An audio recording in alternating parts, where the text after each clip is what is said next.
Isa sa mga unang pinapalitan o ina-upgrade kapag may bagong motor ay ang headlight o kaya naman ay naglalagay ng auxiliary light na katulad nito. Bakit nga naman hindi? sadyang madilim ang mga kalsada sa Pilipinas. Samahan mo pa ng lubak-lubak na daan na lubhang delikado sa gabi.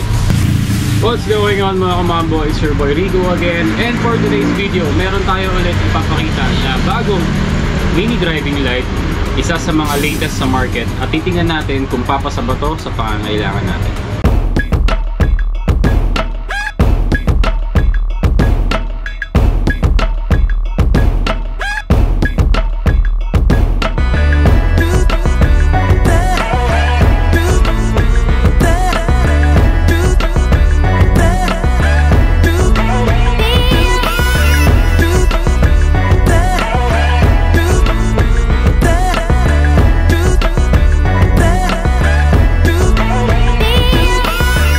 Pero bago natin alamin kung ano ang may offer ng mini driving light na to, bigyan ko muna kayo ng konting idea sa brand na ito. Ang Kao Motor Power Philippines ay isa sa pinakabagong brand at player sa market na nag-originate sa Taiwan. Ang main distributor at nagdala sa Pilipinas sa kanila ay walang iba kundi si RHM or Racers Hideout Motorcycle Parts. Sila lang naman yung may napakalaking warehouse at kauna-unahang supplier ng motorcycle parts sa Cavite na nagpauso ng grocery style kapag namimili ka ng wholesale ng pyesa. Ilan sa mga produkto na ino-offer ng Kao Power Philippines ay spark plugs, seat covers, sealed and open bearings, brake pads, power pipes, LED headlight, at ngayon ay mini driving light. Kung hindi nyo pa napapanood yung vlog natin about sa supplier na yun, ilalagay ko sa description ang link sa vlog natin na yun. So, ito ang Kao Vision Max Mini Driving Light 60 watts. So, ito ang itsura ng box niya. Naka-sealed siya. So, meron siyang 4 wires. Ito yung side. Nakalagay dito, made for Philippine market.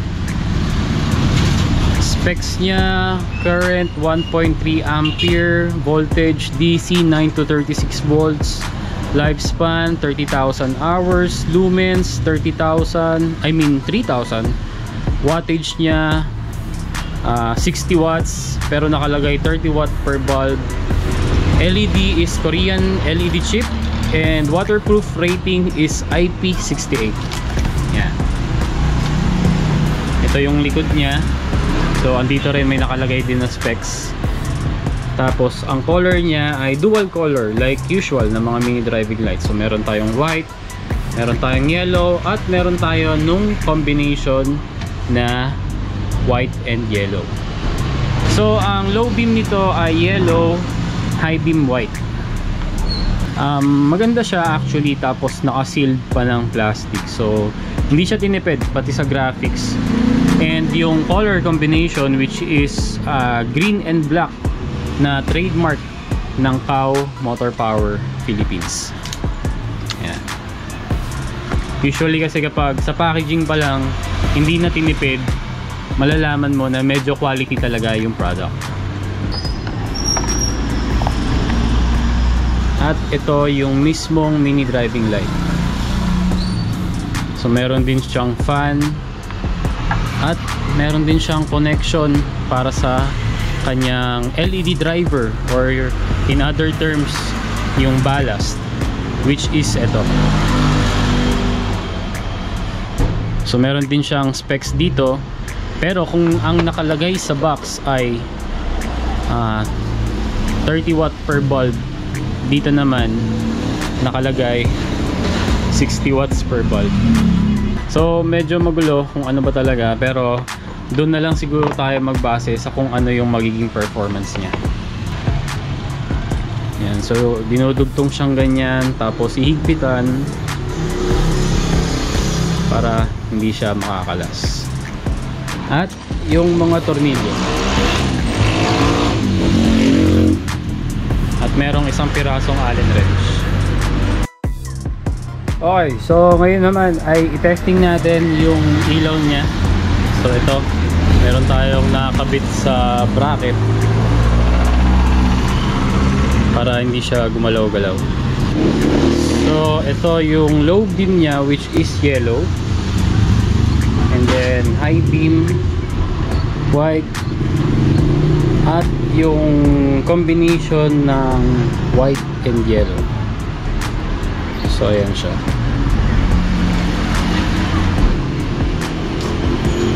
Pero para mas ma-appreciate natin kung gaano talaga siya kaliwanag, hintay lang tayo konti maggabi, tapos testing natin dun sa labas. Okay, so we're back. Time check, 7:05 ng gabi, madilim na, so tamang tama. Ito na yung ating cow mini driving light na 60 watts. Tapos ang magiging reference natin kung gaano kaliwanag ay yung kabilang kalsada, which is I think siguro around nasa 30 to 40 meters hanggang dun sa building, sa school na yun. So testing muna natin. Low beam yellow. So ayan siya.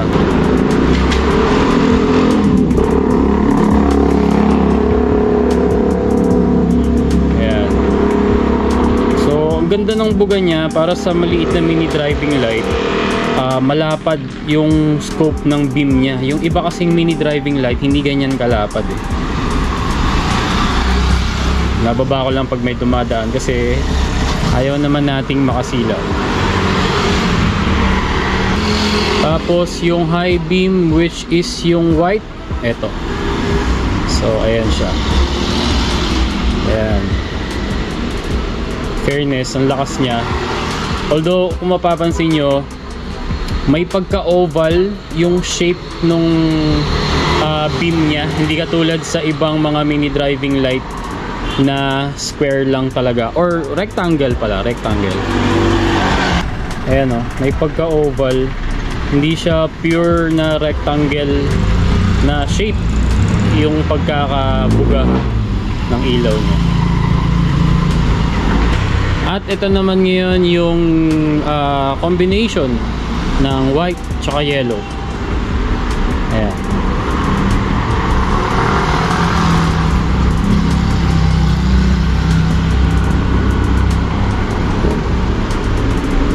Lakas. Ngayon naman, subukan nating pagsabayin yung dalawa. So ayan, low beam. So ngayon, mas kitang-kita yung pagkaliwanag niya, no? Ayan, medyo niyuko ko lang ng konti kasi marami pa ring dumadaan eh. Ayaw naman nating makasilaw, lalo sa mga sasakyan at yung mga tao na naglalakad. So ayan, depende na lang sa kung gaano kalayo yung pagitan sa pagkakabitan ng motor. Ayan, yan ang maaaring maging buga niya sa kalsada. Ito naman yung high beam niya, which is yung white. Ayan. Grabe, lakas. So pagsabay yung dalawang ilaw, halos nagiging bluish na yung buga sa sobrang lakas. Kasi 60 watts eh. Tapos ito yung combination. Ayan. Lakas. So, ano na nga ba ang verdict natin sa Cow Vision Max Mini Driving Light 60 watts? Well, para sa akin na isang seller na marami nang nabenta na mini driving light, marami nang na-testing, isa to sa mga pinakasulit.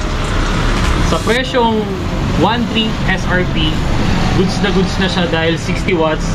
May ko-compare mo na siya sa mga malalaking mini driving light like yung mga night breaker na 50 or 60 watts din. Comparable yung performance nito doon, pero mas maliit siya. Kita nyo naman, mas malapad yung buga niya kumpara sa conventional na mini driving light, which is mas makitid yung buga, pero ito malapad siya. Kaya sulit na sulit. In terms of reliability naman, well, nagpapakilala kasi itong brand na to ngayon at naglalabas sila paunti-unti ng iba't ibang mga item. At kita nyo naman sa packaging pa lang, hindi tinipid. So I'm sure na reliable naman din ito. So ang current SRP po nito ay 1,300 sa market, pero dito po sa shop binibenta ko lang po ito ng 1,150. So kung gusto niyo po mag-avail, PM lang po kayo sa page ng shop, Mambo's Hub Motorcycle Parts and Accessories. Nagsiship din po kami nationwide through our Shopee account, so PM na lang po kayo. And that's gonna do it for our review of the Kao Vision Max Mini Driving Light 60 watts. Sana nagustuhan niyo yung video at sana nakatulong to sa inyo para makapili kayo kung ano yung inyong bibilin. Please like, share, and subscribe at see you sa next content. Peace!